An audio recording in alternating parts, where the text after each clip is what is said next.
Continents apart, but Arab and South American countries are getting closer. Is this just a trade deal or a shift in political alliances? The South moving out of the North's orbit. This is Inside Story.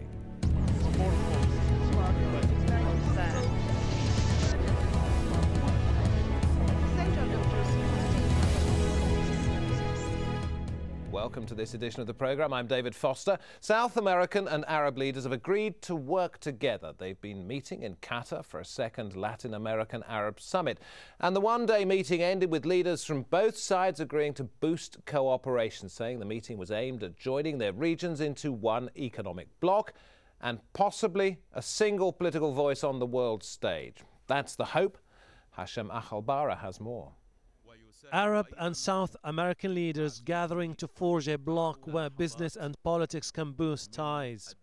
Years on from their first Arab-South American summit, there remains little common ground. The Arabs have high hopes that the summit will be used as a platform for those who disagree with the American foreign policy. In particular, they want South American countries to support Arab positions in the Middle East, especially in their dealings with Israel.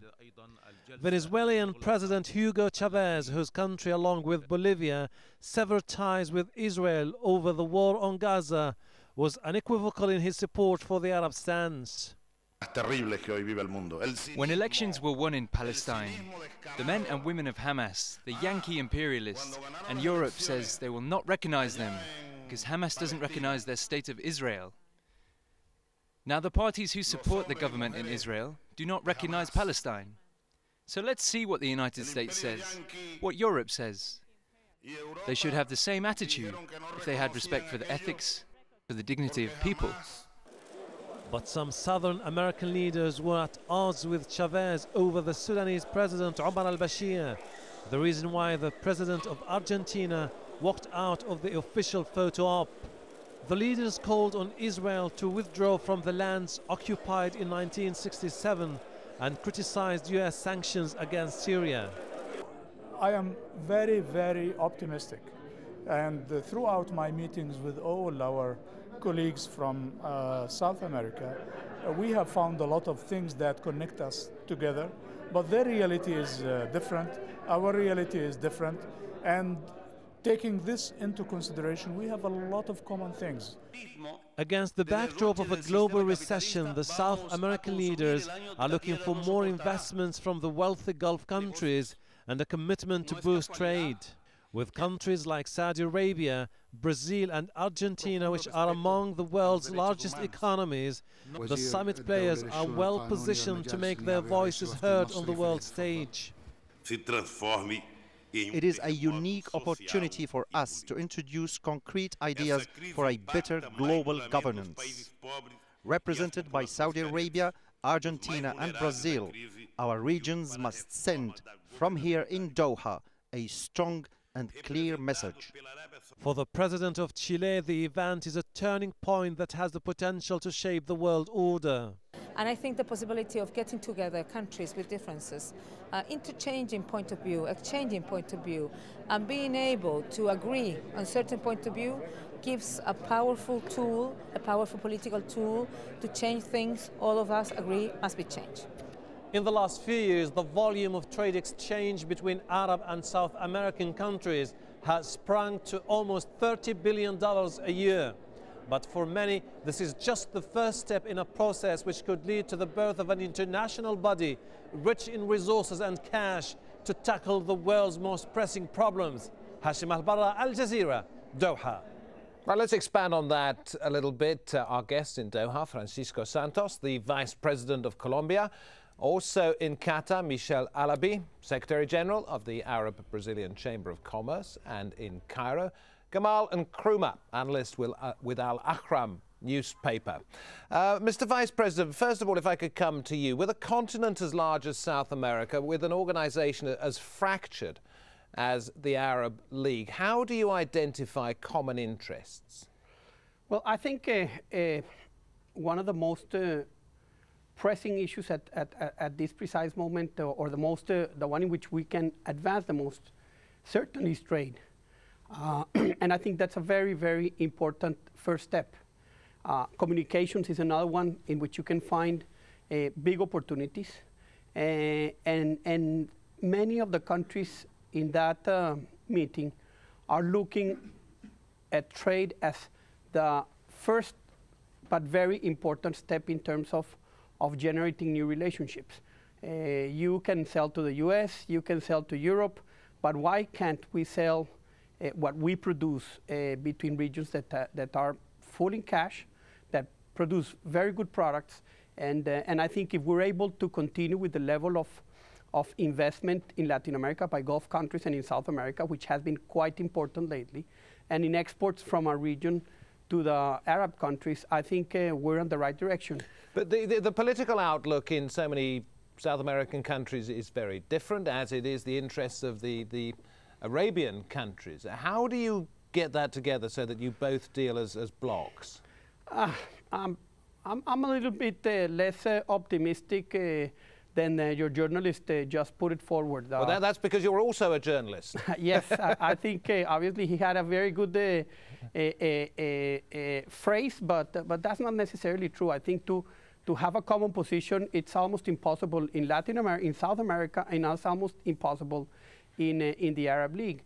The same to try to circumspect the issues between South America and the Arab countries to the Palestinian issue is to restrict it too much. There's too much diversity, which is also, and I think, good for relationships. I think this closeness, and I would say this is a very important summit. What happened? It shows continuity. It's starting to produce results, and it's just a matter of time when this becomes a more and more important. But I think to try to frame it as a new political bloc is going certainly too far. Well, I'd like to get into politics a little bit later in this show, but let's stay on the commercial lines. Michel Alabi from the Arab-Brazilian Chamber of Commerce. When you have a country as large as Brazil, why does it need the smaller countries in South America to work with it? Surely it's better off going on its own. Well, I think Brazil is a global player like some countries in South America. As you know, for example, if you talk about coffee, first you talk Colombian coffee and then Brazilian coffee. Well, Latin American or South America, we have several, let's say, raw materials, products, manufactured products and service. And the Arab world, let's say, needs concrete raw materials or food or another products. Yeah, I can understand that, Mr. Alabi, but I suppose my point is when you have, if you like, a company that is as big as Brazil, why does it need the smaller companies down the food chain to come along with it, to pick up some of the profits? Why does it not just want them for itself? Does it recognize something bigger in this for the whole continent? No, but I think in the new world, let's say, new world that you have, I think you need to share profits and losses, and you need to share markets, because this is important to have several countries in the same block, because this we have South American, and because this we have the Arab world. I think it's important to diversify the cooperation south to south in order to have trade, investment, and opportunities. Gamal and Nkrumah, there you are in Cairo, which straddles both the African and the Arabic worlds. There has been an alliance between South America and Africa for some time now. Even though it started after the first Arabic-South African meeting, it has gone further. What benefits is this yielding for Africa that you can see? Well, many benefits. Indeed, the volume of trade between South American countries and, in particular, West African countries that are closest to South America geographically right across from the Atlantic, the southern Atlantic Ocean, and of course southern Africa, especially South Africa and the Portuguese-speaking countries in Africa, such as Angola, a major oil producer and one of the fastest growing countries economically in the region. And so we've seen this rapid increase in the volume of trade between Africa and South America. Therefore, can the Arab League and the various countries that make up that group, can it do the same thing, or is it very different? Well, I have to point out, of course, that many Arab countries are actually African countries as well. And so they have been participating in this process. Egypt, Algeria, Libya, Tunisia, Morocco, Sudan, all these are Arab countries that are also African countries and have been participating. However, there are some differences, obviously, in terms of political alignments, in terms of the political makeup and structures between South America and Arab countries, in a way that you do not have with Africa south of the Sahara. For example, most of the African countries south of the Sahara have adopted multi-party democracy, while a majority of the Arab countries are still run basically as one-party states, or a very restrictive type of democracy, which, even though it allows other parties, you still have a single ruling party that is dominant. Mr. Nkrumah, I'm just going to stop you. I'm going to stop you there. We'll plenty more time for discussion in just a moment. But before we take a break, I'd like to ask Vice President Santos, sum up for me, if you would, what is in it for Colombia, not the South American continent as a whole, but for your country to do more trade with the Arab League? No, I think the first thing is trade. There's a gigantic possibility, especially because our economies are complementary. What we produce is not being produced in the area. So that's a very clearly a bet in the future of increasing commerce. And as a matter of fact, we're walking in that direction so that we can use this opportunity. And in the second, there's a solidarity still, and a political solidarity in which, in many things, especially at the multilateral level, we see each other eye to eye.